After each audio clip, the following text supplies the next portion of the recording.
extend a very warm welcome to Doug Luffborough.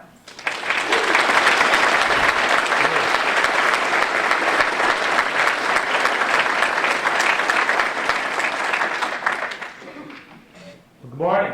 Good morning. Is this working? This on? Check, check, check. You know, technology is great, but it's at the right time when you need it to work. Many times it doesn't. So I have to make sure I'm all set here. Thank you for that introduction. I'm delighted to be here. I would be remiss to say that I feel that I'm at home. I live in Chula Vista. I've been in San Diego for the last 15 years, originally from Boston, and I know many of you.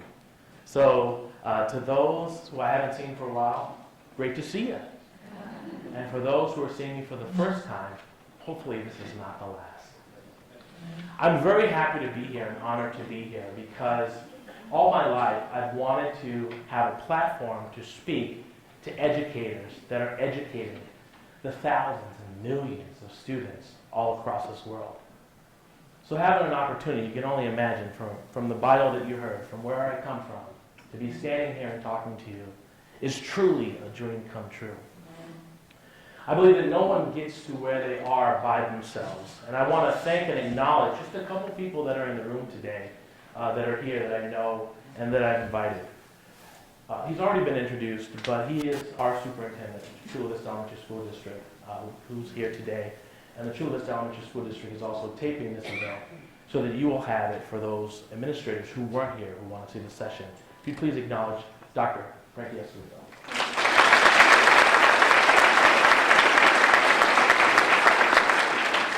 You know, when you're on the board, you always have to honor the superintendent, right? You have to always recognize the superintendent, so I know he's introduced twice. We know where we are, and we appreciate being here, but just have to introduce him. I also have some folks that are here with me I'd just like to acknowledge who have been advisors and kind of helped me get along the path. Mr. Jerry Rose, who's here. And just Ms. Shayla Logan, who's also here. I truly believe that no matter how old you are, as you continue to go through life, you need to keep people who serve as mentors in your life that stay with you throughout the course of your life, and it's been extremely pivotal in my life. One of the things I like to say is it's not how you start in life, it's how you finish. Would you agree with me? Yeah. It's really not how you start in life, it's how you finish. Most of the young people that are under your jurisdiction in your school, they're at this point, they're at the first light. It's not, they focus more on where they are in life, they're not really thinking about where they're going to finish. That's why every decision that they make every single day leads them down that trail to the destiny that they want to live or that they desire to live. That's why the choices that they make. I feel that most of what I say today is going to be preaching to the choir. So, hallelujah. I also have to say, if I say something that touches your heart, please write it down. It may be a part of the destiny of the young people that you lead and everything that you do. Also, I'm okay if I say something that touches your heart and you just need to speak and say something, yell at me, throw something at me. It's quite all right. When I work with young people, and I've been working with young people since I was a young person, I always tell them, the sooner that you can learn to express yourself and just to share how you feel, the more you'll be able to get what you desire and want in life. For me, I like to say I come from the school of hard knocks. Before I was in the PhD program, I had a PhD. I was poor, I was hungry, but I was determined. There are a lot of kids that are in your system right now that have their PhDs. They come from backgrounds of poverty. They come from when they don't know where their next meal is going to come from, and so sometimes they struggle with the academic rigor that's put before them because Maslow's basic needs aren't met. But there's a group of young people in your district that are determined. And I hope today that the words that come from my mouth will pierce your heart, regenerate and rejuvenate, and set you back on the path that you've already journeyed from. Because remember, the greatest gift you can give to education is the legacy you leave. So As I'm talking, I want you to think about what legacy you're going to leave in education. Because whether it's intentional or unintentional, you are leaving a legacy in education. Let it be a legacy of hope. Let it be a legacy of character. Let it be a legacy of integrity. Let it be a legacy that, and this is something that came to me. Let your legacy be told in the stories of the lives you've changed. I grew up in a poor family. As a matter of fact, and you heard it from my introduction, I was raised by my mama. I'm a mama's boy. I'm a proud mama's boy. Always have been, always will be. My mom is my greatest hero. And one of the things, and this will come up when I was really young, particularly in elementary school, I wanted to do, is I wanted to do exactly what I'm doing right now. And I wanted an opportunity to share with the world about who my mom is and how much of a difference she's made in my life. You see, no amount of money can pay my mom for everything that she's put in me. But the one thing that I can do is be an example of how she raised me. To be an example of what other young people who are growing up in poverty, who are from single parents, mother's a housekeeper, of what they can be. My mom made no more than $7,000 a year as long as I've been raised up. She raised this family of 4 kids on $7,000 a year. Most of the folks in this room make more than $7,000 a month. So if you can imagine how a single mother of 4, housekeeper, raised her children, and she did it this way. It wasn't about the money that we had. It was about the love we shared in our hearts. It wasn't about the struggle. It was about the sacrifice to knowing that we're going to get to where we need to go to. Lyndon Johnson once said, President Lyndon Johnson, you don't know the damage poverty can do until you see the scars on the face of a child who once had a dream.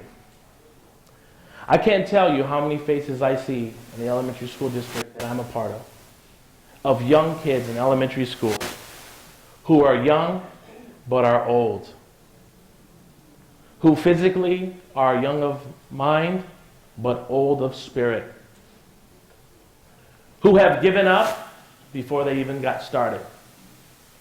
So I applaud each and every one of you here. I've been on both sides. I've been on the student that was overlooked, unappreciated, undervalued, and I've also been on the side of working with teachers and administrators and school board members who get it, and who no matter what pedigree they come from, no matter what degree they have, no matter the 3 letters that follow their name, they're still providing significance, hope, and inspiration to the next generation of young people in public education. And for that, I think we should give you and all of them a big round of applause.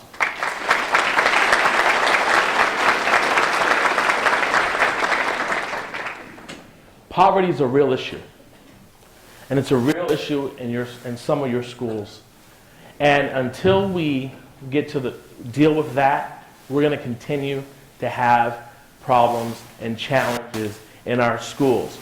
Because I know for myself, when I was a young child, I didn't want to go to school. Not because I didn't want to learn, but I could not figure out why learning arithmetic and learning how to read would help me in life when I didn't know where I was going to stay. I mean, it's rudimentary, but it actually happens all the time.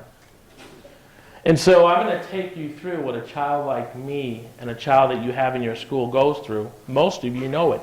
Some of you have already, maybe even have been in my shoes and have been there. That's the reason you got into the business. And I want to say thank you. Thank you for giving your time, giving your expertise and your experience because our nations need it, and most importantly, our children need it. The other issue or concern that we see in schools all across the nation, and this is not only a school problem, this is a societal problem, is domestic violence and child abuse. In fact, every 9 seconds in the U.S., a woman is assaulted and beaten. Studies suggest that up to 10 million children witness some form of domestic violence annually. I know this is a heavy slide, but I believe there's a song, what's that song? All of Me? Was it? All of me loves all of you. Right. I love that. If I do the rest of the words, I keep saying it. But you'll just get the chorus. But the reason I sing that is because whenever I present, I don't just give you a piece of the pie, I give you the whole pie. So get ready and have a big, large appetite, because when I have an opportunity to speak, there's limited filter in what I need to say because of the role you play. Like basically, every single, in the San Diego Unified School District, the leaders, the heads, the people that make it happen are in this room. It's powerful, extremely powerful. And I want to respect that. So because of that, I'm going to talk to you unfiltered. Is that okay with everybody? Yeah. Because you're making the changes that are going to make the changes in your children, and not only that, in their families. My mother was in a domestic violence relationship, not once but twice. My first father, who was not in my life, and I'll talk about him next, he was very abusive. As a matter of fact, at the age of 4 years old, I'll never ever forget seeing him physically mutilate my mother in front of my face. As a matter of fact, I just finished my book and it's coming out in the summer. But in the book, I go there and I say, I remember when he was punching her and knocking her and pushing up her against the wall. And I was a 4-year-old young boy, and I wanted so much to get him. But I knew I couldn't take him. So instead, tears rolled down my eyes, and I punched myself in the leg and kept punching myself, pretending that I was punching my dad. One time I decided to get involved. I said, you know what? I'm not going to have you hit my mother one more time. I was a little kid. And he grabbed me by my neck, and he picked me up against the wall, slid me up against the wall, and he punched me in the face like a man would punch another man. I was 4 years old. I'll tell you what happened because of that. So I know violence. I see its face. I've smelt it. I've tasted it. I know what violence is all about. I see that hurt people eventually hurt people. I know what it's all about. A lot of the students in your schools, they're hurt because people are hurting them. They're not only being hurt in school, but they're being hurt at home. One of the things that we could do, and I want to, because people ask me, well, what are the answers? You know, you mentioned poverty, you mentioned violence and abuse, and I'm going to mention some other things. The truest form of collaboration is working with other agencies or organizations that do this work already. So we don't have to reinvent the wheel. You are educators. Educate. But as you see and sense, and I'll say that again, as you see and sense all the issues that are going on with your students, let's collaborate with agencies and people who are already doing this work that can help bring hope and change to the families. Because that's when they'll learn. You know, and I'm not going to open up a can of worms here, but especially as we go through all our changes in education that are going on right now, with the LCAP, with local measures, with Common Core standards, until all of this gets figured out, and it's not just a one district thing, it's a whole system thing. Until all this gets figured out, we're going to continue to have challenges, and our kids are going to have challenges as well that they bring into the classroom.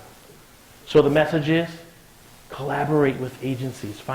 people who can help, especially kids that have these types of problems. Now, this is a big one for me. This is a big one.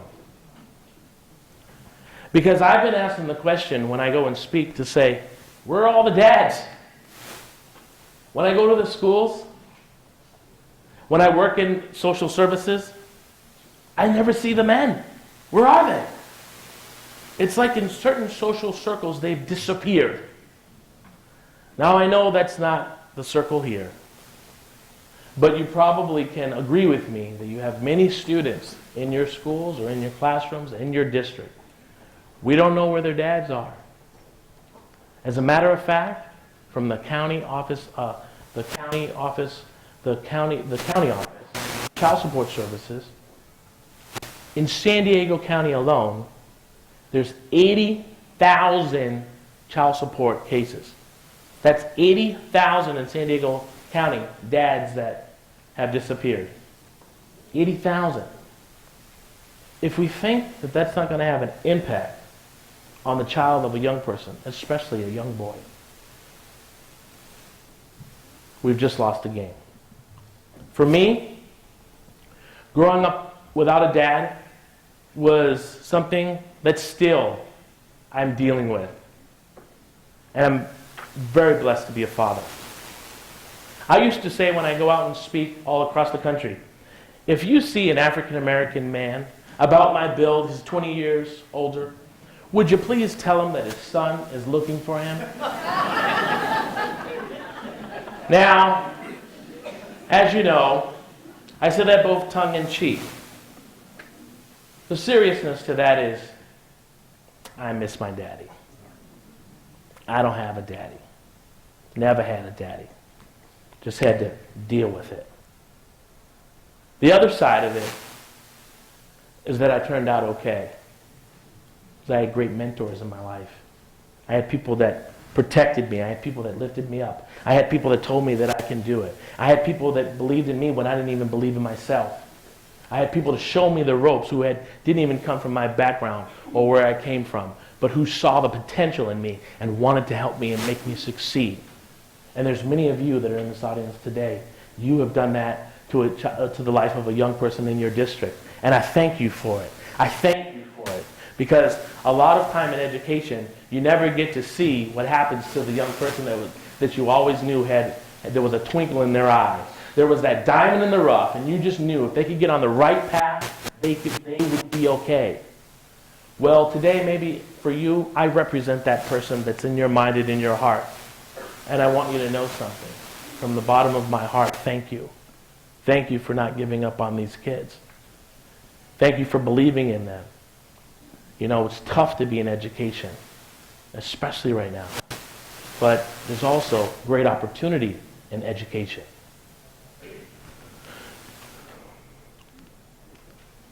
I mean, look at this.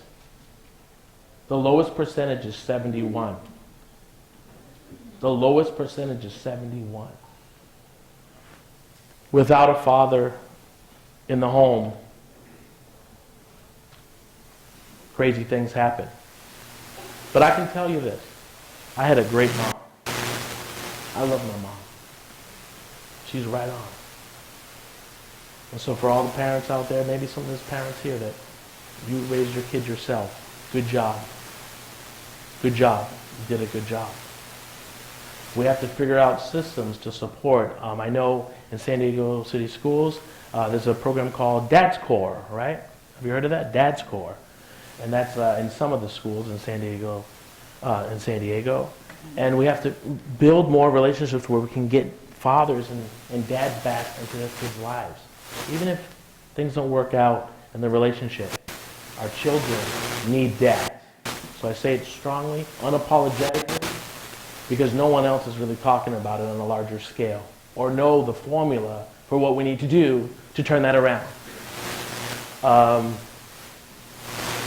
Obama has the My Brother's Keeper initiative. Stems from exactly what I'm talking about.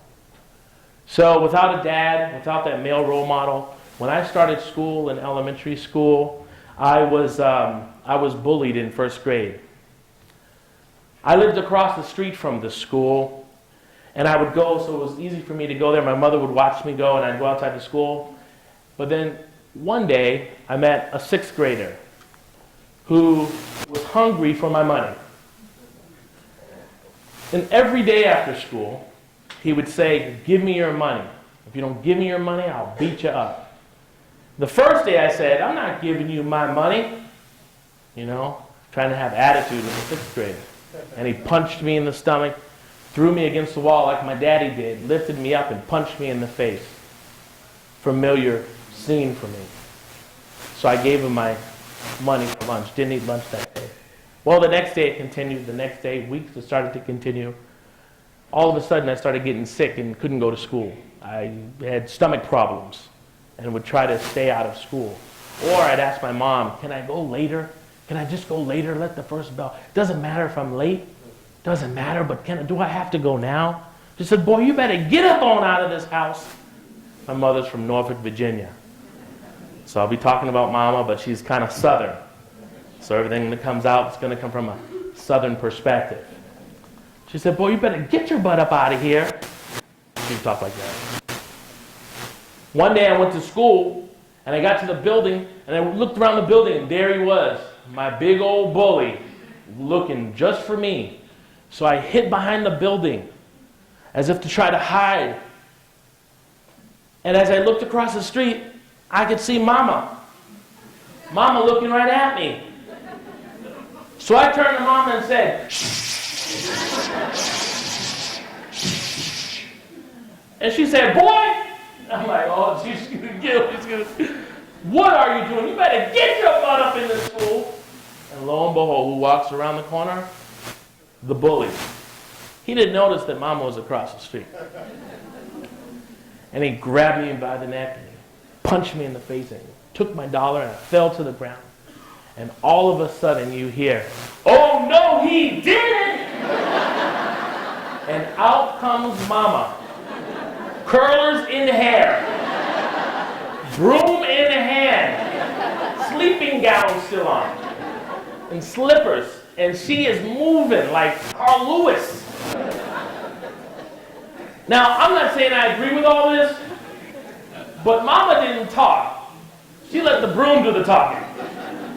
So much so that the administrators and the teachers and everyone had to get on Mama and hold her back. Because she was going to jack this little boy up. I have to say, inside of me, I was like, "Right on, Mom, right on, give it to him, give me my dollar back." And, we had to meet with the principal. The boy's parents had to come in. They tried to mediate that. My mom wasn't having that. She said, "If you put your hands on my son again, I'll tell you it'll be the last time that you ever touch my son again." That's who Mama was. She was my greatest advocate. Now, I'm not agreeing with the violence, but we came from violence. You can understand that. But my mom, if she saw something that wasn't right, that was related to her kids, oh, no. That would just not happen. You need to continue to be that way for your kids. Now, I'm not saying bring the broom to school. But what I'm saying is, from the earnest in my heart, that you need to continue to fight. Fight for the least of those. Fight for the least of those. Fight for the kid who he just knows he's bad. And he keeps acting up every day. Just love on him. That's the phrase. Just love on him. Just love on him where he's at. Because, life jacked him up before he got in your classroom. It's not you or your teaching. Your teaching is impeccable. What it is where he came from before he got to your class. So just love on the kid. Love on the kid. Help him navigate through life, and he'll be your best student. That was deep, huh? Do you like the Mama story? I got plenty of Mama stories. Wait till I get to the White House. You're going to love that story.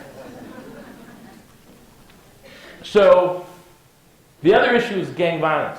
So, as I said, when I grew up, no dad. Mom was working all the time. What was challenging for me is even in when I went to high school, I would get bullied because my mom was a housekeeper, and she used to clean my friends' parents' homes. So after school, we'd go to my friend's house, and my mom would be cleaning, and she'd have us come with her so that we could do more jobs. So I was like 10 years old, and she'd pay me $5 here or $10 there. And the hardest part was that this guy, I was cleaning his bedroom, was one of my friends in school. He never let me live that down. And so that's pretty much, in high school, I was known as the maid's son. The guy who cleans all the friends' classrooms, toilets, and bathrooms. But you know what? I was thankful for that opportunity. You know why? Because it taught me work ethic. It taught me how to be humble. And it also it gave me a vision for the house I would one day live in.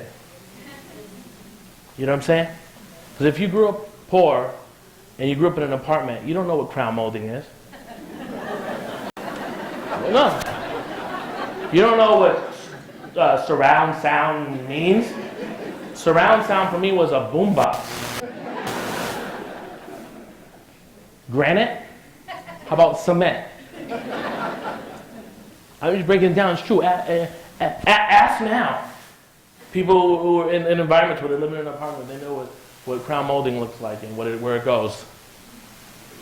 But see, when I was cleaning the houses, my mother said, "I want you to come and clean with me." I said, "Ma, I don't want to go clean with you. I know all these people in school, and they dog on me every time I go to the school. They dog on me for cleaning their toilets. I don't want to be cleaning their toilets no more." She said, "Boy, you're going to clean their toilets. You're going to lick their toilets if you have to, because you're going to go places that they're not going to go because they're not willing to do the things that you're willing to do." I said, wow. Well, wow, you're right.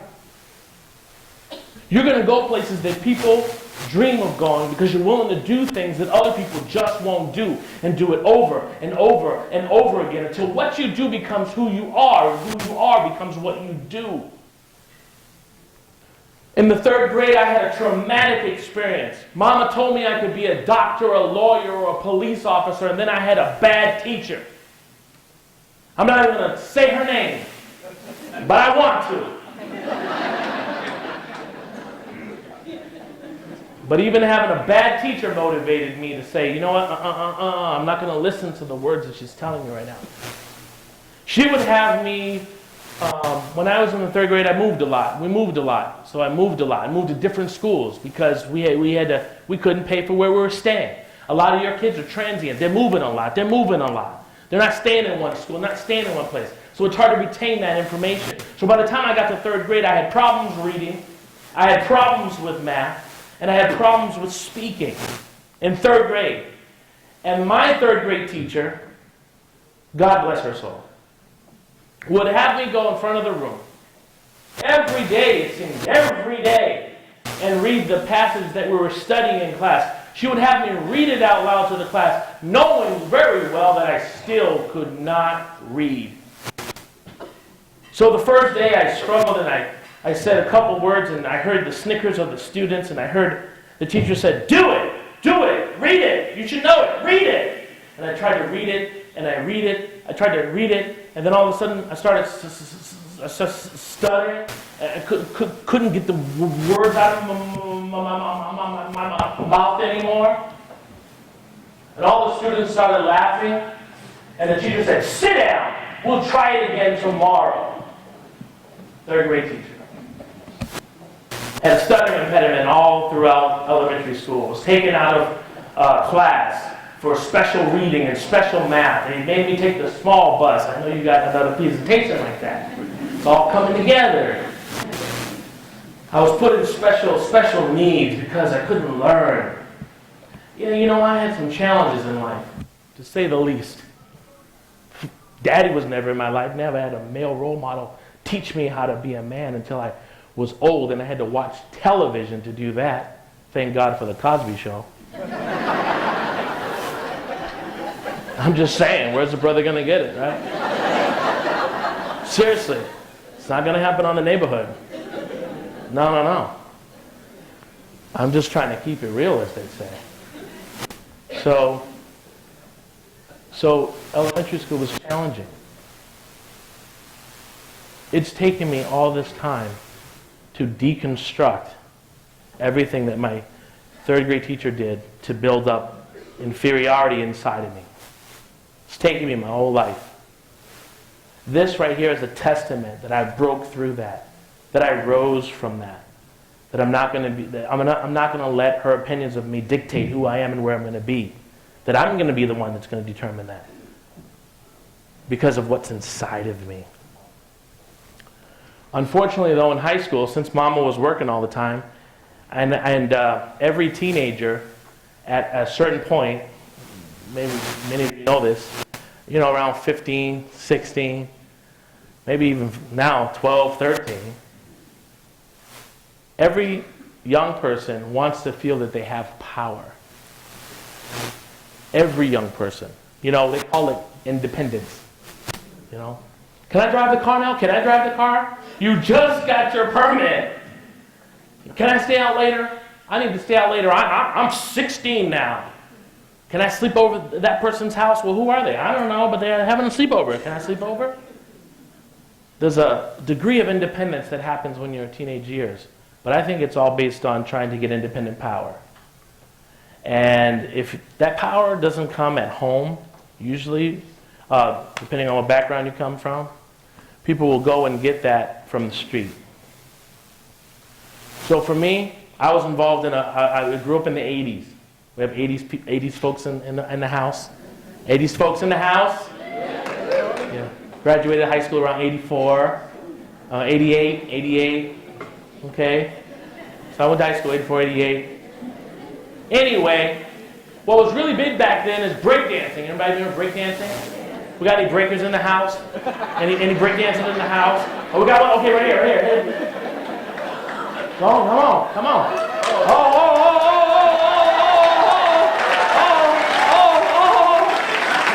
You got to pass it back.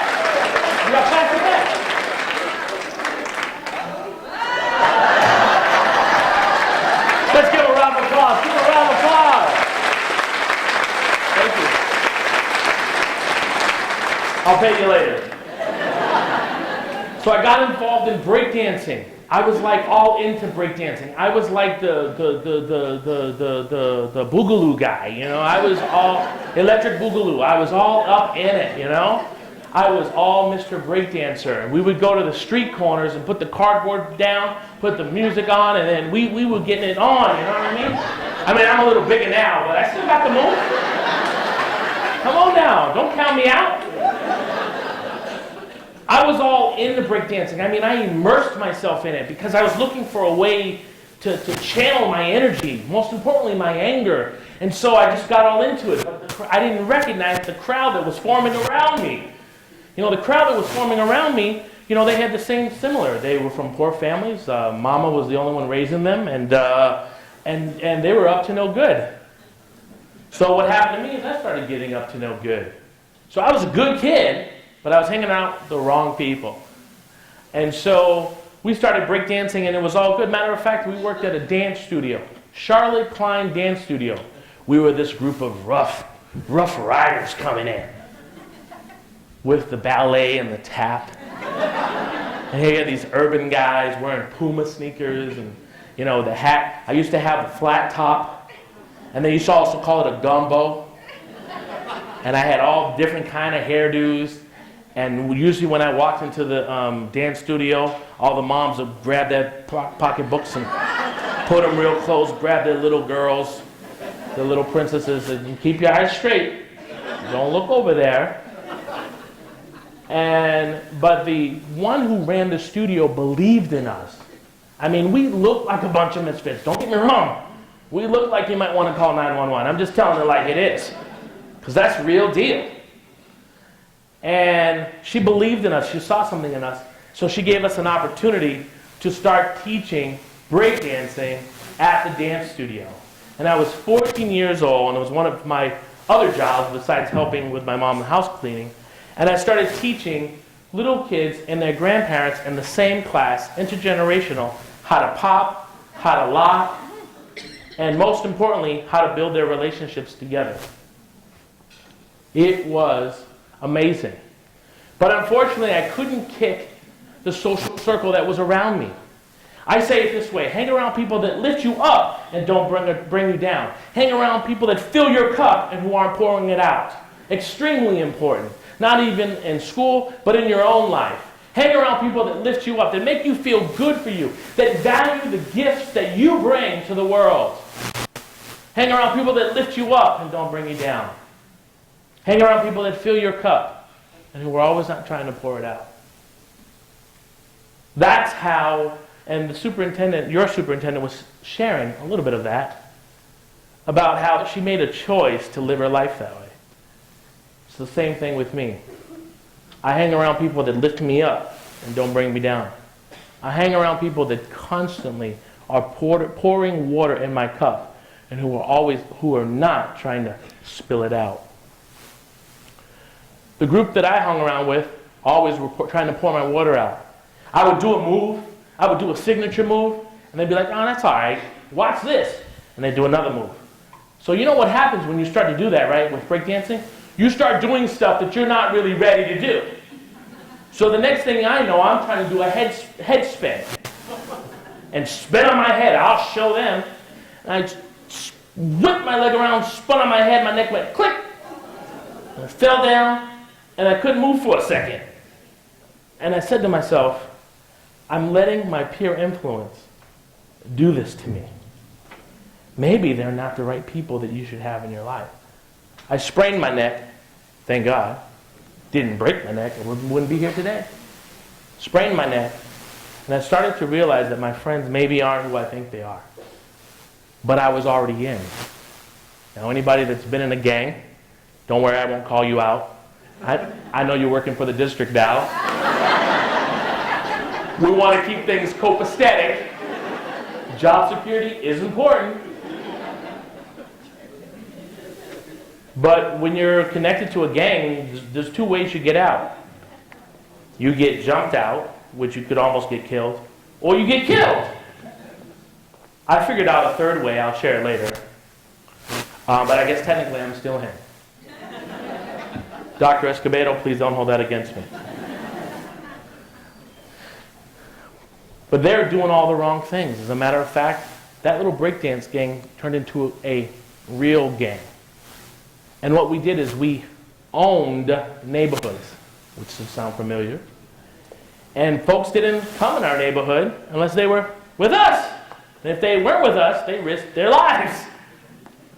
We also found out that we were all entrepreneurs. Yes. We were great entrepreneurs, and all the local businesses would pay us a monthly fee. And if they paid us the fee, it was all cool. If they didn't pay us a fee, their building would mysteriously burn down. And we got into this in 1 year, and we got into it a second year, and we got into it a third year, and I was out of control and not myself. I knew I shouldn't be doing what I was doing. I didn't know how to get out. The point is that there are people that are in your districts that are having the same problem right now, and they have no idea how to get out. I hope that our relationship is just starting. And I hope one day I get a chance to talk to them, share with them my story, give them hope and techniques on how they can get out. Because if I did, they can too. I didn't join a gang because I was a bad kid. I joined the gang because I wanted a deeper sense of belonging. Mama could only bring me so far. And I thought that I could get it through the gang. It's just by the grace of God that I didn't die, get arrested, or get in trouble. I was kind of saved from all that. Maybe because the universe knew what I was destined to do. But this is a real reality in every city across America. And it's happening more and more and more. And kids are getting recruited in elementary school and especially middle school. By the time they're in high school, forget about it. So that was my story, and that was my life in the gang. When I became a senior in high school, my mother had gotten married again. So my mother was married twice. The new person that she married was an alcoholic, just like my dad, and was a a domestic violence abuser, just like my dad.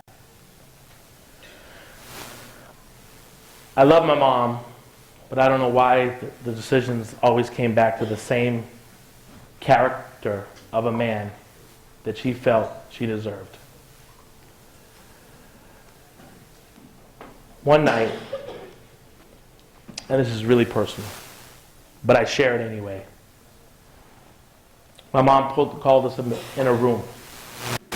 Mind you, my mom had been divorced from my dad for a decade. How long? A decade. For 10 years.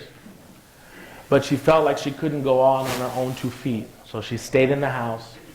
She slept in the living room for 10 years. And we were told to keep it a secret. So my mom was divorced from my dad for 10 years. I need to say that because what I'm going to tell you is going to be, you need to have that context. She pulled us into a room one night. And then my mom would always have Bible studies. So I wasn't a real church guy. I wasn't really in the church, but Mama was in the church. And she'd have church at home. And whenever things got tough, she'd say, "Time for a Bible study." Everybody in the room. So it was time for a Bible study. And she was talking about, I think she was talking about the book of Proverbs. And I'm not gonna make this a sermon, but there is a point in this. And it's this. She said, "Y'all don't have no daddy. Let the book of Proverbs be your daddy. You read book of Proverbs up and down, because it's the book of wisdom. It'll give you sense to know how to navigate through life, even though you don't have your daddy around, and you may not have your mommy around. But you read the book of Proverbs, and you'll do well in life." And just before she started to read, she started to break down. She started crying uncontrollably. Like, I've never seen my mother cry like this before. I'm like, "What is going on, Mom? Did he hit you? Did he hit you? Because, oh, it's on now. I'm not 4 no more. I'm Mr. 18 gangbanger guy. I can get stuff. Take care of this. You know, it's different now. I'm grown now. You know. But see, Daddy hit me when I was 4 and punched an attitude of violence in my life. The bully kicked me and beat me down. To get anything in life, you needed to do that. So it was no surprise that by the time I was in high school, Doug Luffborough was in a straight-up gang. Because hurt people hurt people. So this time, I said, if he touches you one more time, I'm going to kill him. I'm going to kill him. And I'll get my homies to come kill him. But he's going to die if he touches you one more time. And she's crying. She says, "No, that's not it." She says, "I'm pregnant. And it's not his. I've been divorced from him for 10 years. I found someone I like and I got pregnant. I was 18 years old."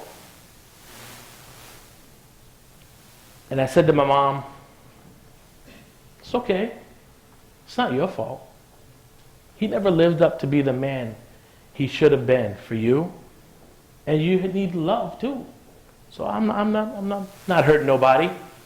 We welcomed the new baby. But there was one big issue. What was going to happen when he starts to see her stomach grow and he knows that she wasn't in the back room with him? And that day happened. One day he came home and he knew. She never told him, but he knew that she was pregnant. This time, he gave my mom the beating that I'll never forget. And it didn't last long, because the first time my mom hit the ground, oh, you better believe I was up on as my mother would say, I was all up on my stepdad. And it was on. And my brother, well, I have a younger brother, I have 2 brothers, and then my mother was pregnant with my sister. But my brother Daryl is a year younger than me. And we were on the road to killing this man. And then Mama called the police. Mama called the police on us. I'm trying to help her. And she called the police on us. Now we got all kinds of drama going on. So I was trying to get in as many licks as I could get before they get there. Before the police get. I was trying to do everything I could possibly do, pans, whatever I could pick up, and this was it. And it was the fight of my life. And I'm not proud of that, but you know what? If we don't deal with the rage and anger in our young people, it's going to come out. I mean, look at what's happening in schools across the nation with violence and kids that just don't fit in. I mean, we need to have our eyes and our senses, which I said before, open to see where we can cut that off so that hundreds and thousands of innocent lives and children aren't taken. Over what? Because no one told you they loved you? Really? Is it that worth it? So the police came, they kicked down the door, they said, everybody get on the ground, everybody get on the ground, get on the ground. And they went over to my mom, and my mom was on her knees. He said, ma'am, I need you to get on the ground. I said, she's pregnant. He said, get on the ground, ma'am, and pushed my mom on the ground. And then I jumped up. Shouldn't have jumped up. Thinking I was going to do something against a billy club. And I got pelted, and they all jumped on me and put me down to the ground. And it was a scene from a movie. It was a scene from a movie. It's one of those scenes you walk out of the theater because it's too hard to take. The police tried to restore order. They tried to figure out what's going on, what is happening here. They couldn't find out who was the agitator, who was the aggressor. Everybody was battered, bruised, and bloody. And so they asked a question to my stepdad. Whose apartment is this? And he said, it's mine. My name's on the lease. And he goes, and all these people, they're trespassing. I want them out of here. And because my mother had nothing in her name and nothing on the lease, the police officer said, well, we can do one or two things. Ma'am, as he's looking at my mom's stomach bulging, you and your family need to go because everything is in his name, or I can take you all down to the station until we figure out something else. My mother picked up the belongings she had, wiped her nose off from the blood, and said, no, we'll just go. Boys, go get your coats. Get your book bags. My mother was all about school. She told us that getting an education is 10 times better. Your life will be 10 times better. You'll make 10 times as much as without an education. I'll show you that later. And so we just could get whatever we could get, and we had to go outside. Now, I lived in Massachusetts. I actually grew up in Worcester, Massachusetts. And it was cold. It was freezing. And we just left.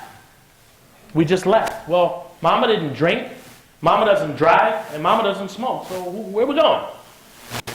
But she was so traumatized by the whole incident that she said, well, we're going to go take the bus. So we're going to walk to the bus stop. There was only one problem. It was 9 o'clock at night. The buses had stopped running. And so we're standing there. We left the house. The one police stayed with my stepdad and took down the report. The other police officer kind of watched us leave and then left. And we stood at the bus stop for about 30 minutes. About 30 minutes. And it was freezing. And it was clear that no bus was coming. But Mama didn't have no other plan. And thankfully, the police car came back. It came back and it said, I don't think the buses are running, ma'am. And he says, but I know a shelter I can take you to if you want to go there. So she said, okay. So we got into the police car, and it was the first time that I ever sat in the back of a police car. And when I sat in the back of the police car, I said to myself, I never want to be in this back of this car ever again. I was even embarrassed. I hung my head low and was hoping that no one from the community saw me. I was so embarrassed. I mean, it was so visceral to me that I remember it now, and I said, no matter what, I'm going to do what's right. I'm going to go straight and narrow for the rest of my life. I have to go straight and narrow because I don't want to be in this situation ever again. We went to the shelter. My mom went in with the police officer, my brother Daryl, my brother Derek. We were all in the back of the paddy wagon. My mom, who was 8 months pregnant. And then my mom came out with the police officer, and the police officer was shaking his head like this, and my mom had her head down like this. And she got in the car, and I said, Mom, what happened? And she said, well, I got some good news and I got some bad news. I said, what's the good news? She said, the good news is we can stay there tonight. I said, oh, that's great. She goes, the bad news, it's only me and Derek, because Derek was 12 years old. and my brother Daryl and I were over 12, and the shelter in Massachusetts was for women and children. So it was for women and children who were 12 and under. So she had a decision to make. Was she going to kind of let us just go to the men's shelter, or were we going to stay together? She decided that we're going to stay together. The police officer also said, well, I know a motel you can go stay at. So he drove us to a motel. I remember walking into the motel. It was like an old school motel. It was all messed up. And the guy who came from, he had a beard, a really dirty beard, and you heard Crosby, Stills, and Nash playing in the background. The picture was like swinging. I said, where in the world, it might be better to stay on the street. But he let us stay in a motel for about a week or about 2 weeks. I don't know. When you're in tragedy like that, everything gets blurry. You don't even want to remember the story. It's hard to remember that story. But I'll never forget the first night at the motel.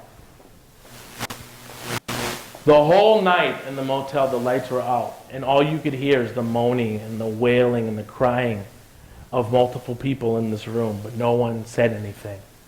The pain was so deep that no one could speak. All you heard all night long was the weeping and the moaning and the groaning, and I'll never forget it. I mean, I was doing it myself, but when you hear someone else moaning, groan that's in your family, and they're right close to you, that just does stuff to you. And I felt powerless. I felt like I couldn't do anything. And so after the motel, I stayed with friends for a time until some of the parents thought that I was out welcoming my stay and that I was going to steal something. And they said that to me. They said it to my friends, and I overheard it. And I said, I might be poor, but I'm not a thief. And so then I lived on the street, and I stayed on the street for as long as I could. I lived under a bridge. I even stayed at the school. It was like Rudy, Rudy. Well, I had my Rudy. I had a custodian who knew my situation, would let me in the school early so I could take a shower. He would let me at the school sometimes, and I'd sleep in the gymnasium. We didn't tell nobody. It was our secret. But the reason why he did it is because I was always on time for school. I was always there for school. And you don't know this, but by the time I went to high school, I got involved with activities. I got involved with many activities. I played baseball. I played basketball. I ran track. I was a part of the Latin club. I was a part of student council. And most importantly, I was involved in music. Music is what gave me an out in a world that was dark. My mother made me play the violin when I was 8 years old. And I played the violin for 10 years. First it started with A, B, C, D, E, F, G. And then it was Fiddler on the Roof. Then it was Tchaikovsky. And I lived this dual life where I was in a gang, but I also had to go to orchestra practice. Bipolar to its right on. I literally tell people I had to live my life from a bipolar experience just to get by. Because there was one side of my life that was horrendous, and no child should go through that. But then I was exposed to the orchestra, to Beethoven, to Mozart. My brother and I played the violin together, and one of the best things we ever did together is we played what they call an upside down piece. So he sat on this end, I sat on that end, we had our violins. I was reading music this way, he was reading music that way. But once we started to play, it was like it was one violin playing. It was beautiful. I couldn't believe it. And it started to give me hope, and I started to sense and see that I was meant for something more than what I'm doing. That who I am and what I'm doing is not really who I am. I just need to be connected to the right people. So when I was homeless, one of the greatest goals of my life was to go to college. No one in my family ever went to college. So I went to my guidance counselor, and he took one look at me and he said, Doug, I hate to say this, but college is not made out for everybody. I said, well, what do you mean? I go, my mama was telling me that I could make 10 times more if I go to college than if I stay home. See, when I was young, it was all about economics. It was about the Benjamins, baby. I mean, if you come from poverty, yeah, money is an issue. I know money doesn't solve all things, but it keeps the lights on. It puts food on the table. I got to break it down to its bare forms here, because that's where I come from, but it's not who I am, and it's not where I am. So in life, I had to really recognize that who's around me shapes what I will become. So even though I was homeless, I was still doing well in school. As a matter of fact, when I was a freshman in high school, I had B's and C's. When I was a sophomore, I had B's. When I was a junior, I had A's and B's. And when I was a senior, I had all A's. When I was homeless, I had all A's. I told you I was a good kid. All the teachers loved me. But there was one teacher who I'll never forget. And her name is Miss G. Miss G was the best teacher in my life. I have a chapter dedicated to Miss G. The title of the chapter, Miss G.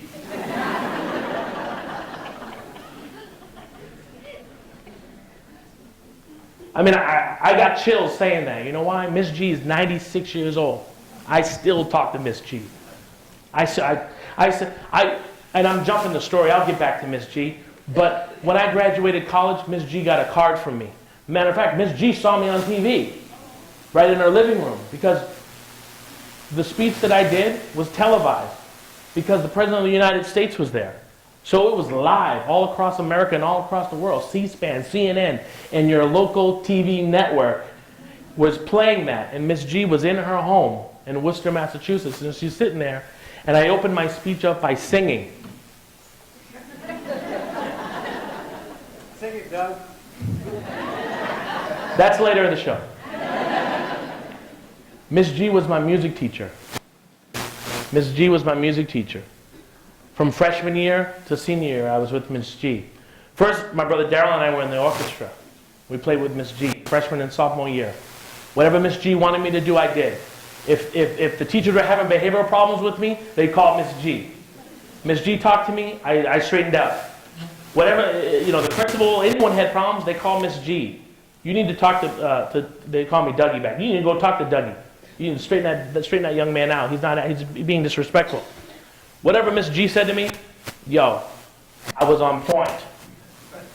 Whenever she spoke to me, I listened. And the reason I listened is because I knew deep down in her heart that she cared for me like I was her own son. And she didn't have to say it. She lived it. She acted like it. She exuded it. Everything she did, it was like I was her own son. And that meant so much to me that it made me behave.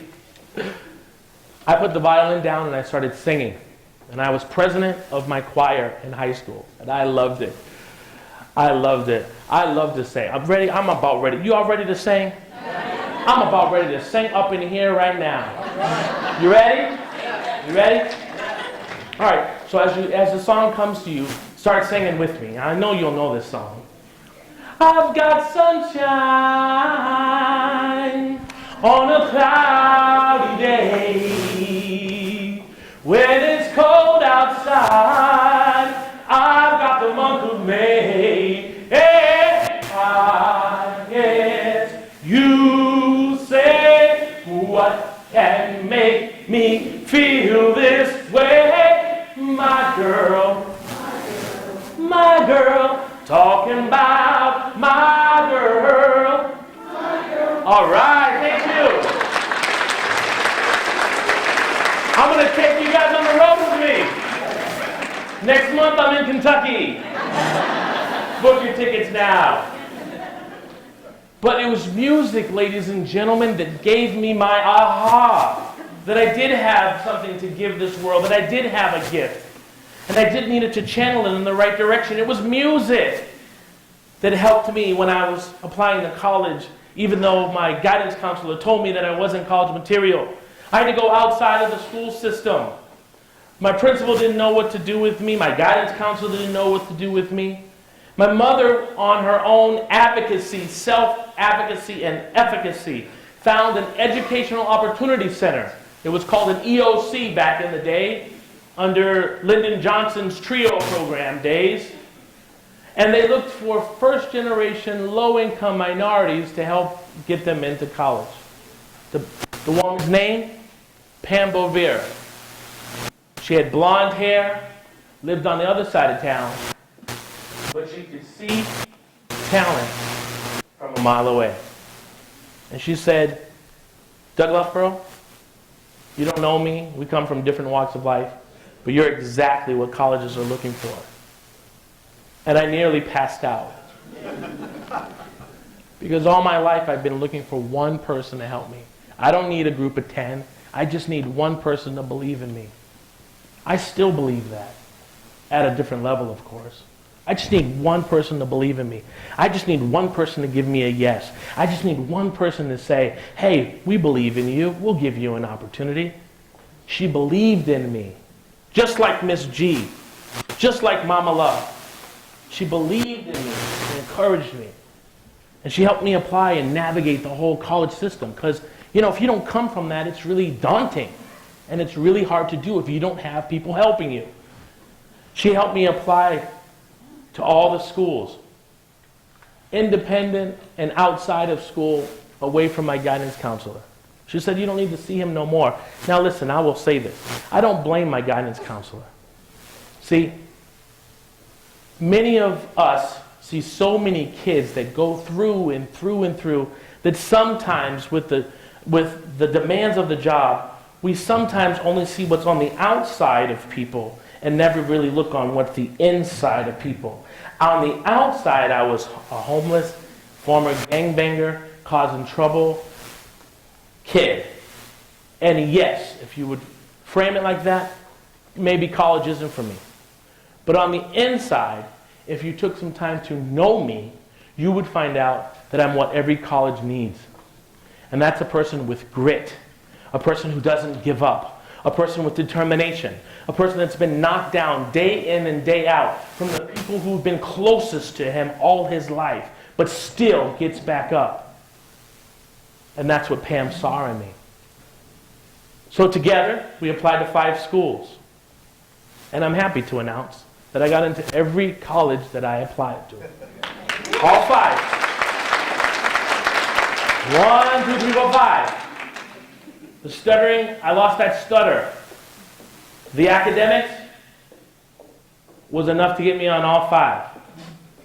The school I chose was Northeastern University. I forgot this slide though, so I got to cover it now. As I was thinking of going to Northeastern University, one of the things that Mama put into my head is that your life will be 10 times better with an education than without an education. 10 times better. Now this is 2007 data from Education Pays, 2007, so 7 years ago. But you know this, it's familiar to you. But the question is, if we want to motivate our kids, dollars and cents motivates our kids, especially those who don't come from it. So to see this visual can really set a goal for them so that they maybe use education as their avenue out of poverty. As I look here, the high school dropout in this picture, in this form here, makes $23,000. The average, you guys know this? 10 times. What's 10 times that? What is it? Yeah, about the same range as a superintendent in our schools in the whole state of California. 10 times that much in that range. Mama was right. And education pays off. It pays off. So everyone has their 15 minutes of fame. For me, my 15 minutes turned to like 15 years. I'm still riding that wave. I'm going to ride it to the grave, too. I'll tell you right now. I ain't going to hurt nobody. I'm going to ride it as long as it'll take me. I might be an AARP member, and I'll still be riding it. You know what I mean? I'm still going to be riding it. Are you kidding me? Uh-huh. Absolutely. So I wanted to go to Northeastern because Northeastern has a co-op program. And the other word for co-op back in the day was ka-ching, ka-ching, ka-ching. It was a co-op program, so you spend 5 years at Northeastern, and you split it each semester, going to school full-time and working full-time in industry, college and career ready, right then and there. And so I did all my co-ops at John Hancock Insurance Company. I mean, From where I came from, to be, for me at the time, I wanted to be an insurance guy. I didn't own life insurance myself. I didn't know what a 401k was, but I wanted to be an insurance guy. So I went to Northeastern, and let me tell you, when I arrived at Northeastern, my first semester I got a 2.0. There's a whole bunch of academics in the room. A 2.0 is a C. You might want to see your way back home. It's not cutting it in college. But see, what folks didn't realize is that 6 months before that C, I was gangbanging. I was doing things that I'm not proud of. I was sleeping under a bridge. 6 months before that C.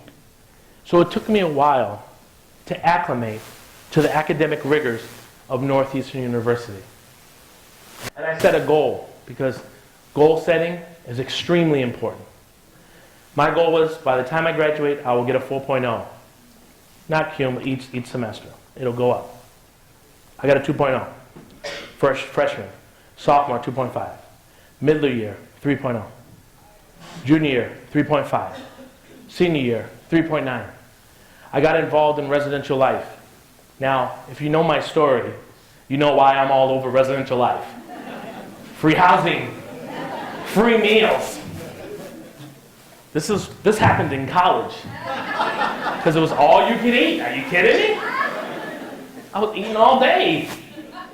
I never ate like that. I've never had my own place like that. I mean, it was beautiful. I loved college. That's why we need to get all these kids into college, because it'll change the trajectory of their life. They'll be living at a different level. That's what it did for me. I was like, this is how normal people live?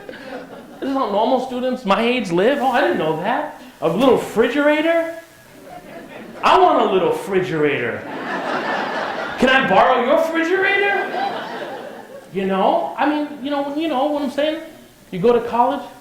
Let me tell you how I went to college. Most of the college students, mommy and daddy took them up. Maybe they took a little U-Haul. Most of them had enough vehicles to take everything. Mommy and daddy brought them in, and they walked into the room. They opened the door, and mom started making the bed, had the nice down comforters and big old fluffy pillows, putting pictures on the wall of the family, the whole family, the dad's stoic, proud self, taking everything out of the car, setting up the electronics, the toaster oven, the refrigerator.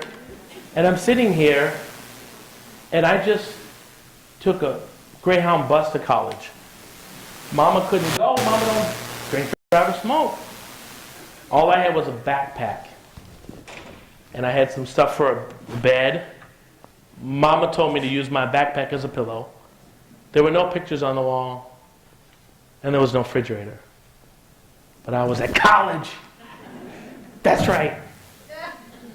First person in my family to go to college. Beat the odds. Nobody expected me. Nobody expected Doug Luffborough to be here my freshman year. So it took me a while to acclimate to the academic environment that I was in. Once I became an RA, I just soared.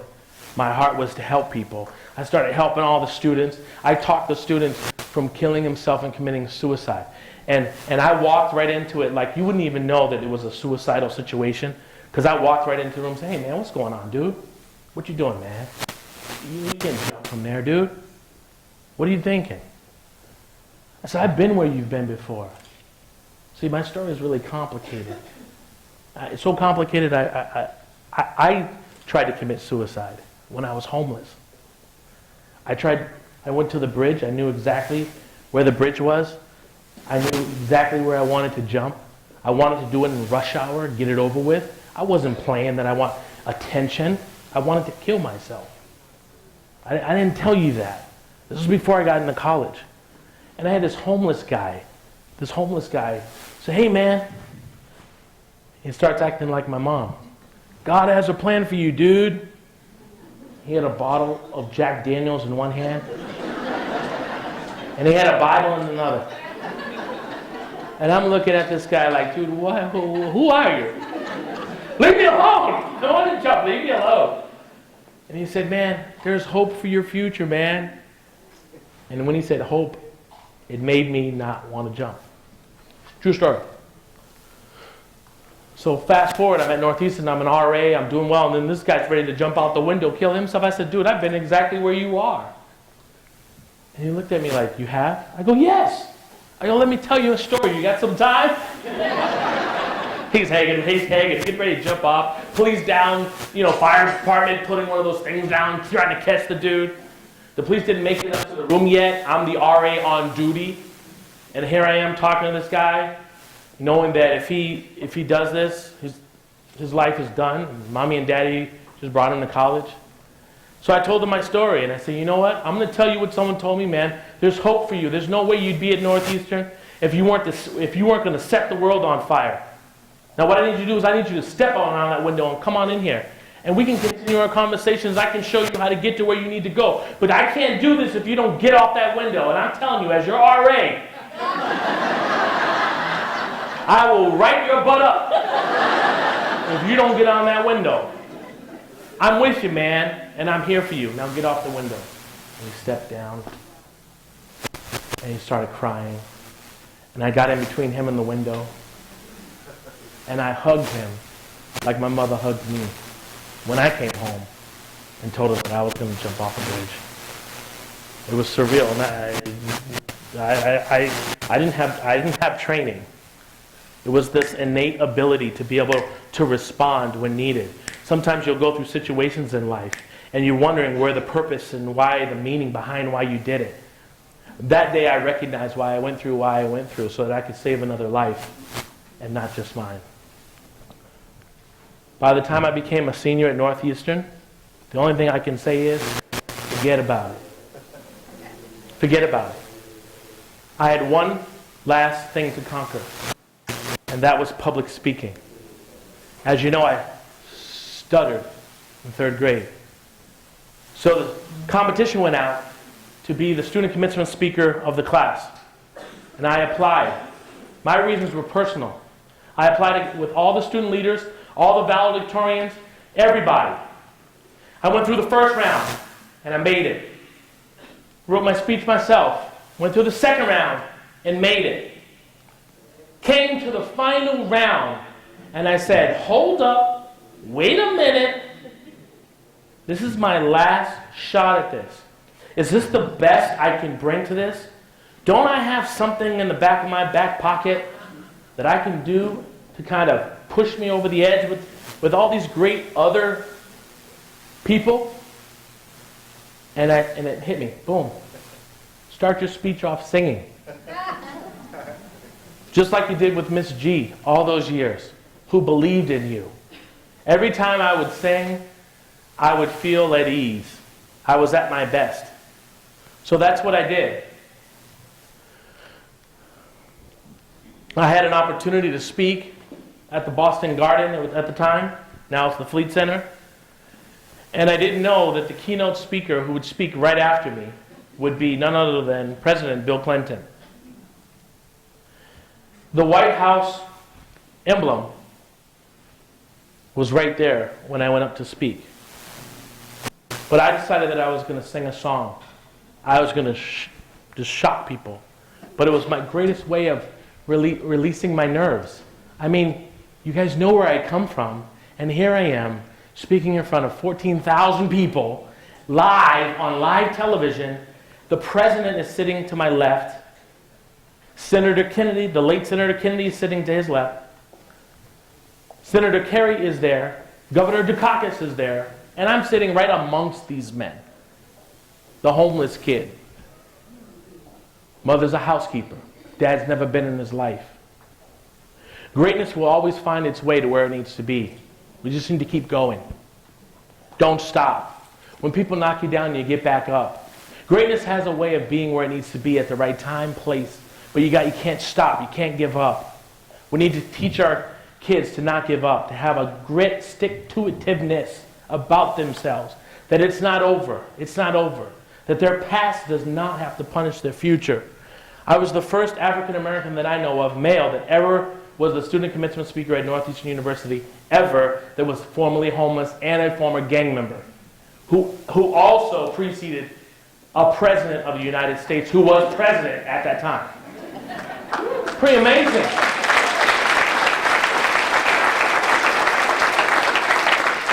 The message is, and I'm running out of time. I thought I'd have a hard time filling this slot. Man, I didn't have no time at all. And you've been great, by the way. You got to understand, I wanted to do activities, get you up and meeting and walking around, because 90 minutes is a long time. But you guys have been great, and I will be done at 10, no matter where I am, okay? Just want to let you know that. So hold on, just a couple more minutes, because the crescendo is about ready to hit. The takeaway is never be afraid to ask for what you want in life. I was interviewed by the USA Today. I was on the front page of the USA Today. They took the story, they did my whole story. This guy was homeless, now he's being the student commencement speaker. He's going to speak before the President of the United States. And they said, what are you going to say to the President? And I said, well, my mother always taught me, this is a sidebar, my mother always said, always be ready for the questions. Even if you have to make it up as you go. Always be ready for the questions. So the reporter said, Mr. Luffborough, what are you going to say to the President when you meet him? Because we met in a private room. Just me and President Clinton. I didn't know what to say to the guy. I was like, hi, Mr. President. Did Secret Service do a background check on this brother? Do they really know who I am? And I said to the reporter, I'm going to invite myself and my mom to the White House. My mom has been a housekeeper for 23 years. I was 23 years old when I said this. And I said, I can't think of a better place for her to visit than the White House. Well, they printed it in the front page of the USA Today. So when President Clinton came, and you'll see it, hopefully it works fine and the volume's working. When he gets up and speaks, he says, I read an article about Doug and his mother in trial and he's working his way to the top. And in this article, he plans to invite himself and his mother to the White House. And everyone starts laughing. And then without skipping a beat, he says, you know what, I'm going to do just that. I'm going to invite Doug and his mother to the White House. And the place erupted like it was I want to say Chargers, but I can't really go there. Like it was a Charger game. The place erupted like it was a Charger game. And then 2 weeks later, we went to the White House. Here's some footage that I'd love to show you. And hopefully everything works.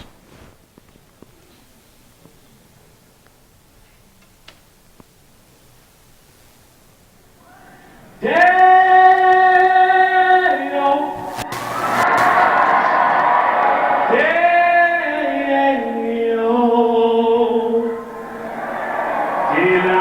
come and we won't go home.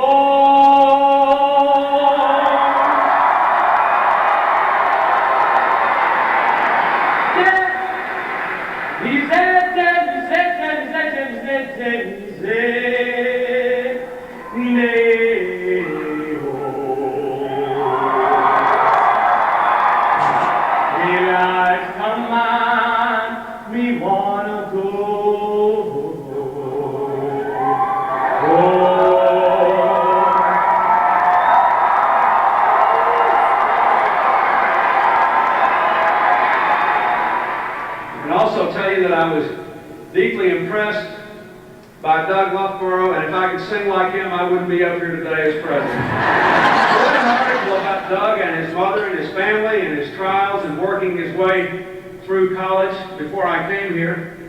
And in the article, he said he planned to invite himself and his mother to the White House.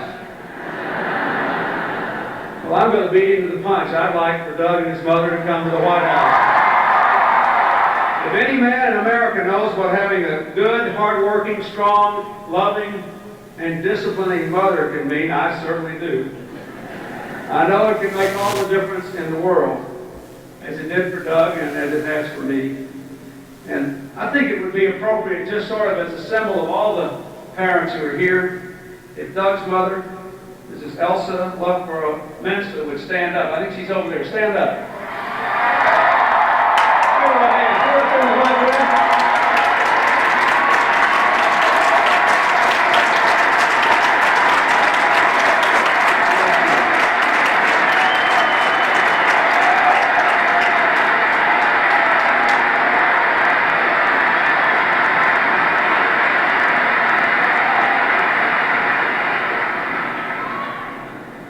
I'm must tell you, ma'am, there are a lot of people of great and famous achievement who will never know the pride you must have felt when your son stood up here earlier today. I thought it was unbelievable, and I appreciate what you did.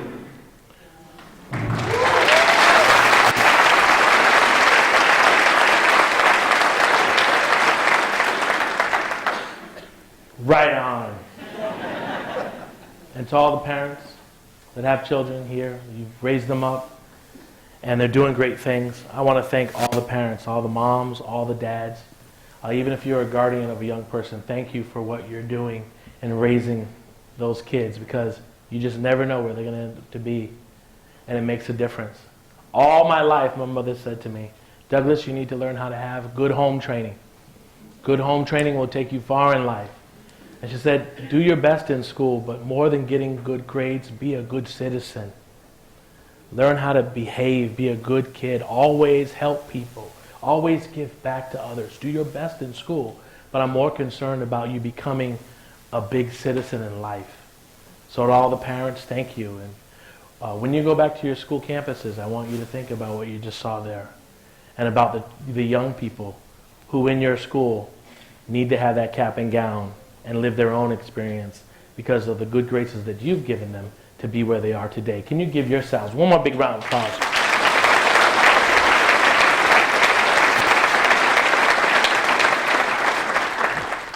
I have more slides, but I'm going to go over 2 more and wrap this up. 2 weeks after the graduation, we flew first class to Washington, D.C., to the White House.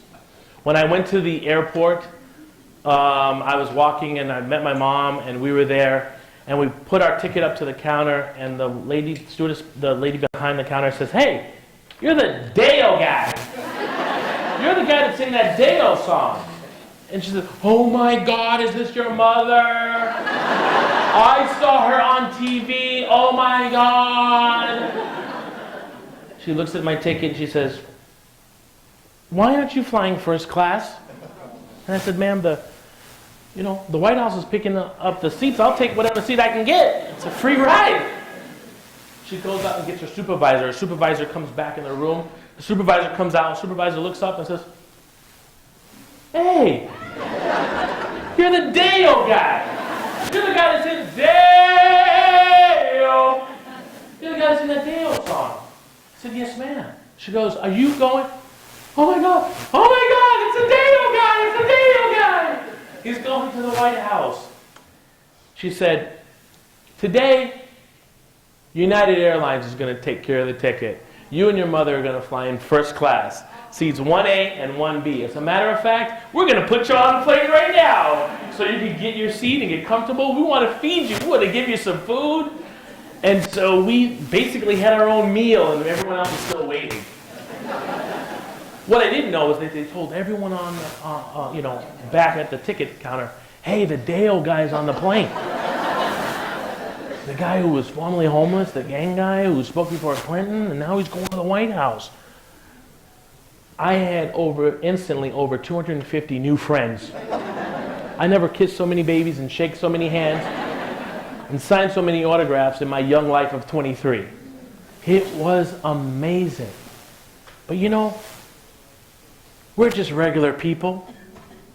I had to tell Mama, "Ma, you don't need to take the little Tabasco sauce. You don't need to take that. But I'm liking these little forks. I will put it up in my pocket real quick, because I could use this little fork."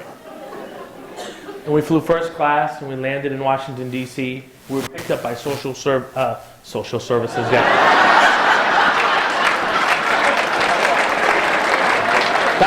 That was a slip. Secret Service.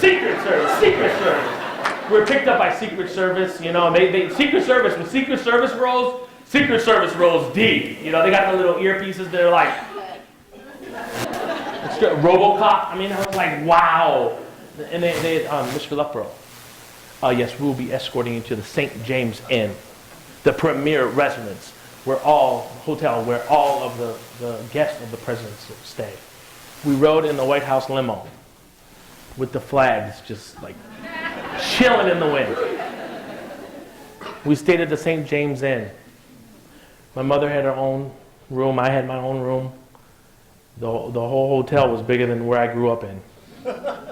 And it was beautiful. They had chocolates and flowers for my mom. And they had books of Clinton and Washington signed by Bill Clinton. Someone had went out already in the room. I was wondering if there were cameras in there too. We spent 3 days in Washington, D.C. and the last day in the Oval Office. It was unbelievable.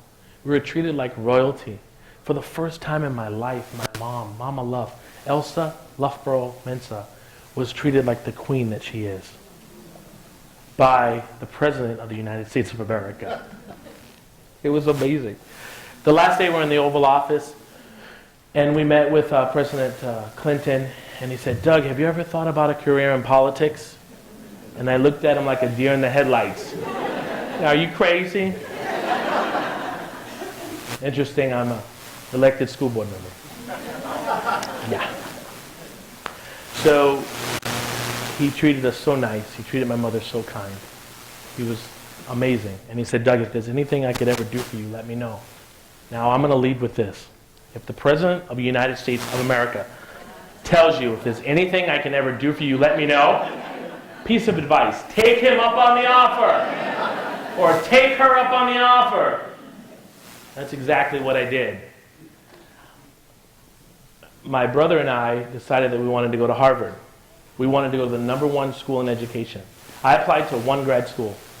Unlike undergrad, I applied to one grad school. And that one grad school, I wanted to go to the #1 school in education because I wanted to be an advocate of hope to educators across the country. In '97, this is when all this started for me. And I picked up a U.S. News and World Report, and I went to the #1 school. And the #1 school in America was, at that time, was Harvard Graduate School Education. So I said, "Daryl, we should apply together." My brother Daryl graduated from Lafayette College. So both, and he was formerly homeless too. So both of us graduated from college. I said, "Daryl, go with me, because you're smarter than I am. At least one of us can get it."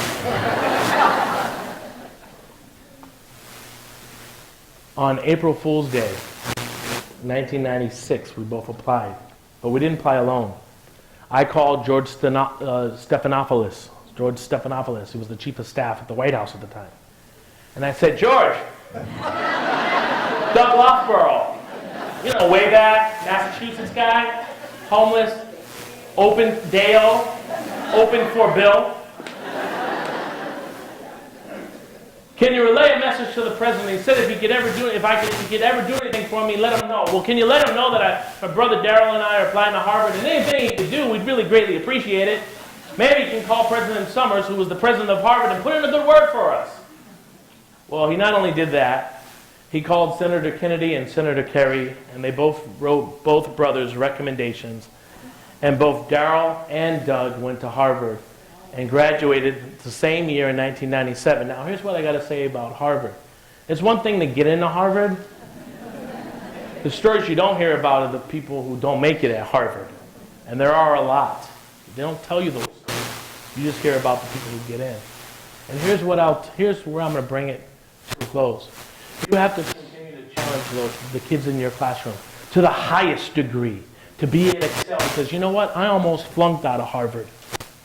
I had a nervous breakdown and was put in the emergency ICU for a weekend because I almost lost. I couldn't handle the academic rigor. Harvard wasn't playing around with me.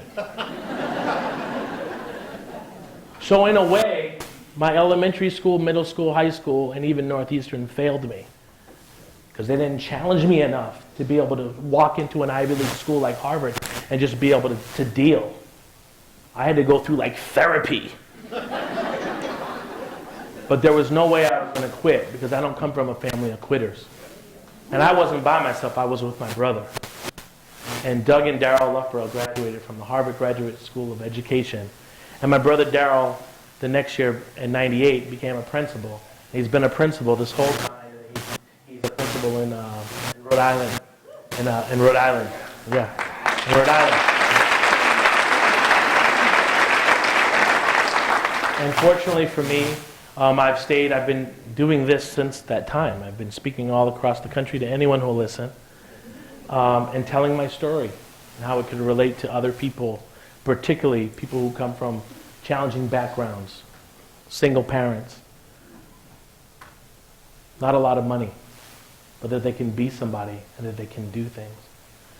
Now I have friends, some of people from my PhD, my cohort are here. And I'm so honored to be here amongst them. They inspire me every day. I'll be defending my dissertation next year, Lord willing.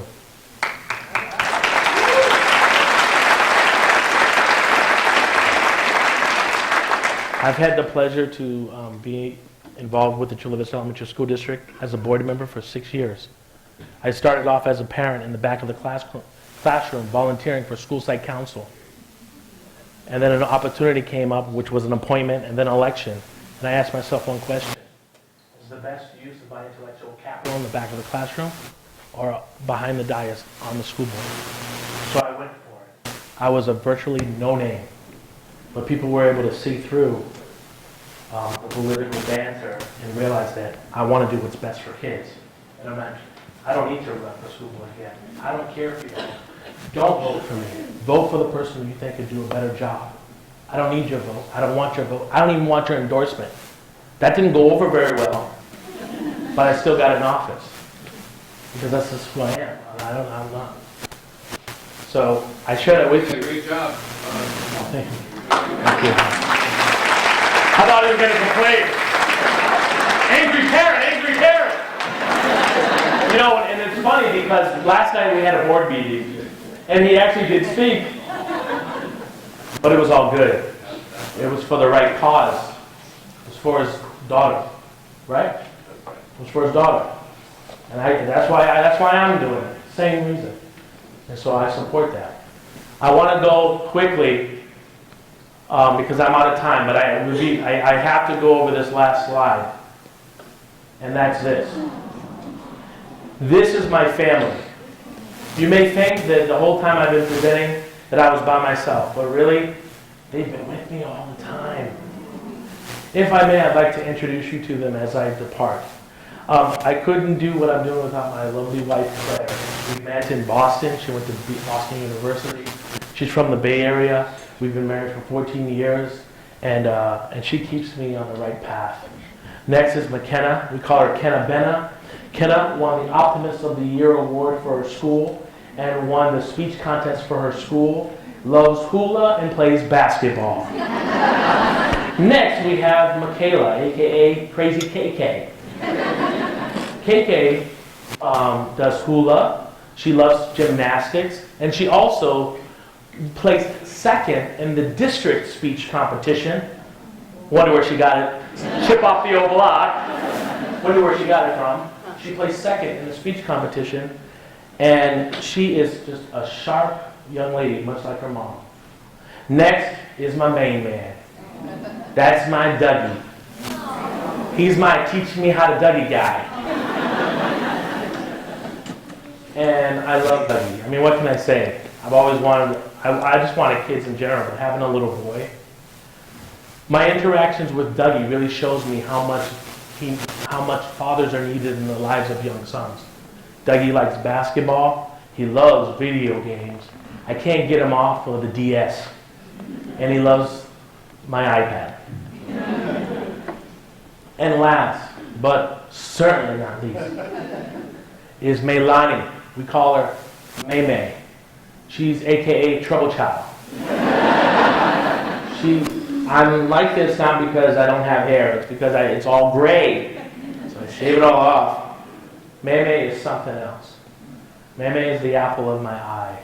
May was born with her brain wasn't fully formed, and so she had to wear a helmet on her head for the first 2 years of her life. And we were worried about speech and kind of cognitive growing.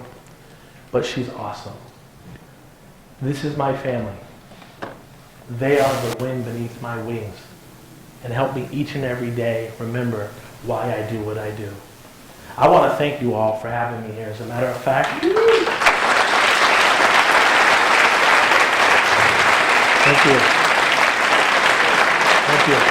Behind the counter says, "Hey, you're the Deo guy. You're the guy that sang that Deo song." And she says, "Oh my God, is this your mother?" I saw her on TV. Oh my God. She looks at my ticket and she says, why aren't you flying first class? And I said, ma'am, the White House is picking up the seats. I'll take whatever seat I can get. It's a free ride. She goes out and gets her supervisor. Her supervisor comes back in the room. The supervisor comes out. The supervisor looks up and says, hey, you're the Dale guy. You're the guy that said Dale. You're the guy that sang that Dale song. I said, yes, ma'am. She goes, are you going? Oh my God, it's a Dale guy. He's going to the White House. She said, today, United Airlines is going to take care of the ticket. You and your mother are going to fly in first class. Seats 1A and 1B. As a matter of fact, we're going to put you on the plane right now so you can get your seat and get comfortable. We want to feed you. We want to give you some food. And so we basically had our own meal and everyone else is still waiting. What I didn't know is that they told everyone on, back at the ticket counter, hey, the Dale guy's on the plane. The guy who was formerly homeless, the gang guy who spoke before Clinton, and now he's going to the White House. I had instantly over 250 new friends. I never kissed so many babies and shake so many hands and signed so many autographs in my young life of 23. It was amazing. But we're just regular people. I had to tell Mama, Ma, you don't need to take the little Tabasco sauce. You don't need to take that. But I'm liking these little forks. I will put it up in my pocket real quick. Because I could use this little fork. And we flew first class and we landed in Washington, D.C. We were picked up by social services. Yeah.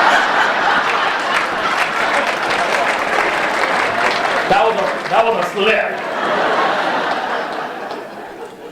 Secret Service. We were picked up by Secret Service. Secret Service, when Secret Service rolls deep. They got the little earpieces. They're like, RoboCop. I was like, wow. And they Mr. Luffborough.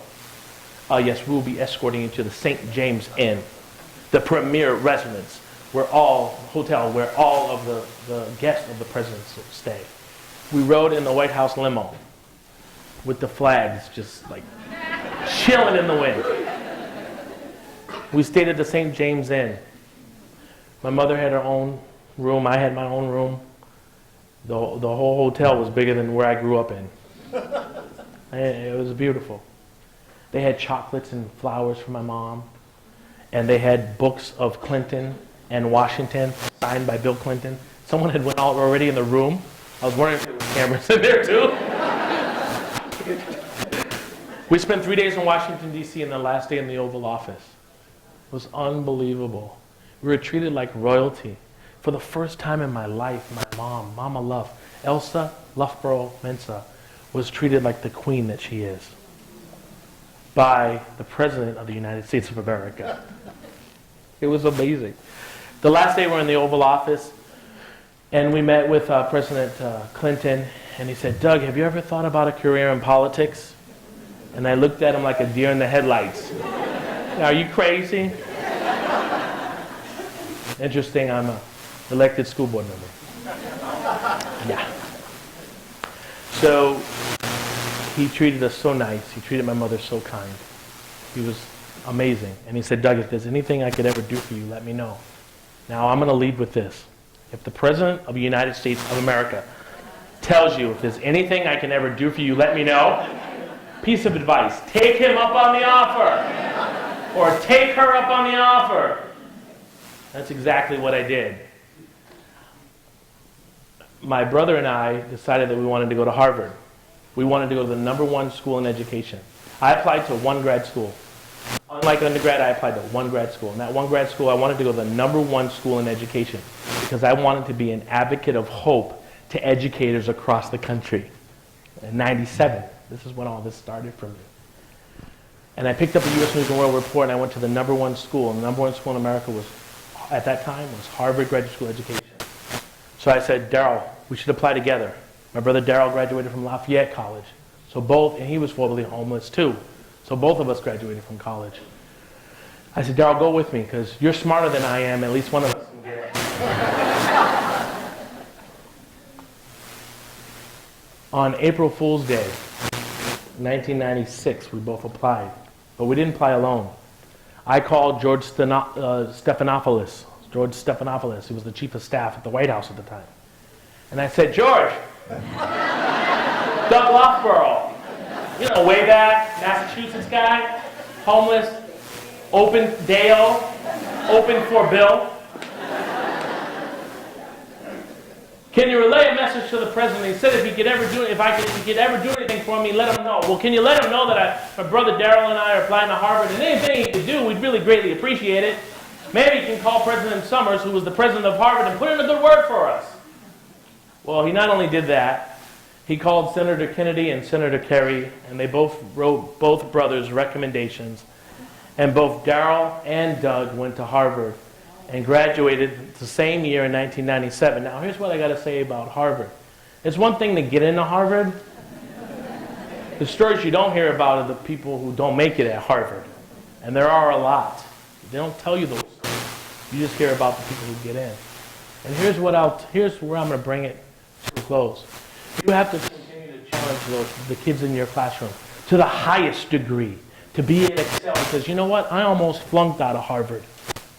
I had a nervous breakdown and was put in the emergency ICU for a weekend because I almost lost. I couldn't handle the academic rigor. Harvard wasn't playing around with me.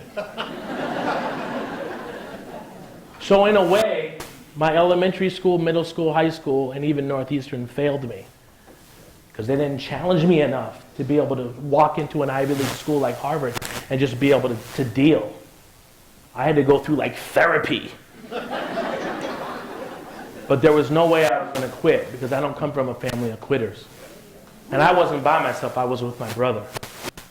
And Doug and Daryl Luffborough graduated from the Harvard Graduate School of Education. And my brother Daryl, the next year in '98, became a principal. He's been a principal this whole time. He's a principal in Rhode Island. In Rhode Island. Yeah, in Rhode Island. And fortunately for me, I've been doing this since that time. I've been speaking all across the country to anyone who will listen and telling my story and how it could relate to other people, particularly people who come from challenging backgrounds, single parents, not a lot of money, but that they can be somebody and that they can do things. Now I have friends, some of people from my PhD, my cohort are here. And I'm so honored to be here amongst them. They inspire me every day. I'll be defending my dissertation next year, Lord willing.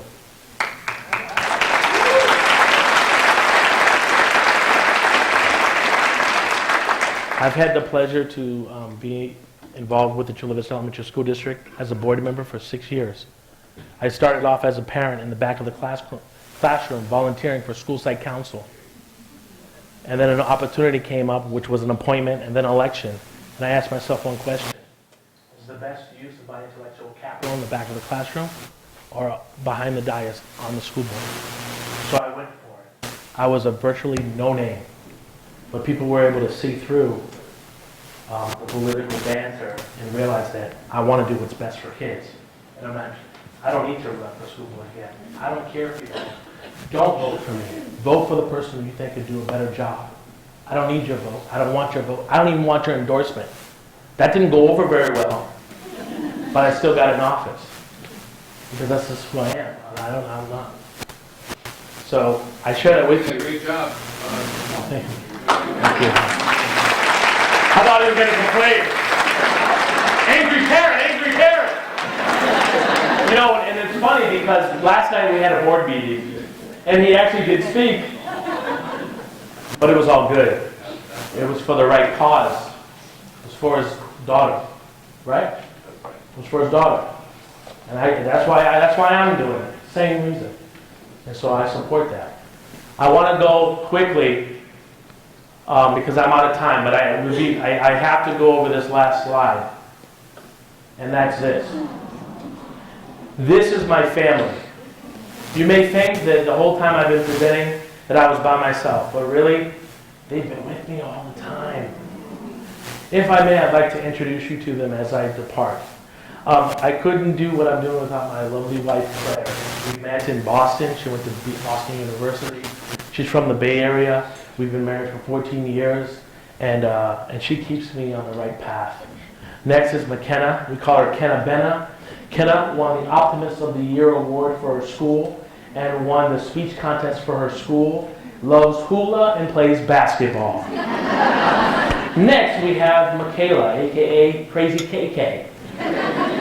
KK does hula, she loves gymnastics, and she also placed second in the district speech competition. Wonder where she got it. Chip off the old block. Wonder where she got it from. She placed second in the speech competition, and she is just a sharp young lady, much like her mom. Next is my main man. That's my Dougie. He's my teach me how to Dougie guy. And I love Dougie. I mean, what can I say? I've always wanted, I just wanted kids in general, but having a little boy. My interactions with Dougie really shows me how much fathers are needed in the lives of young sons. Dougie likes basketball. He loves video games. I can't get him off of the DS. And he loves my iPad. And last, but certainly not least, is Meilani. We call her May May. She's AKA Trouble Child. I'm like this not because I don't have hair, it's because it's all gray. So I shave it all off. May May is something else. May May is the apple of my eye. May May was born with her brain wasn't fully formed, and so she had to wear a helmet on her head for the first 2 years of her life, and we were worried about speech and kind of cognitive growing. But she's awesome.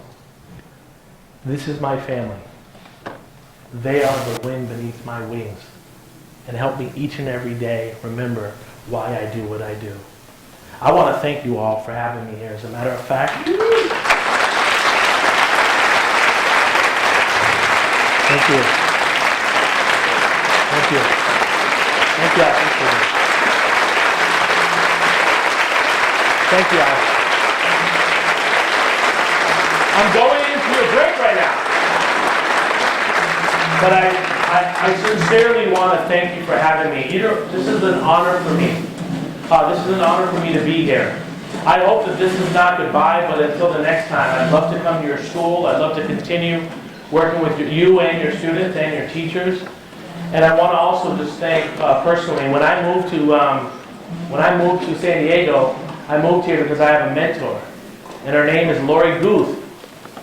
And when I lived here, I lived on the couch of Mr. and Mrs. Guth that lived in Del Cerro. And Mrs. Guth, I know, was a principal, a long-term principal, and they took me in. And they're from San Diego City Schools. So thank you so much.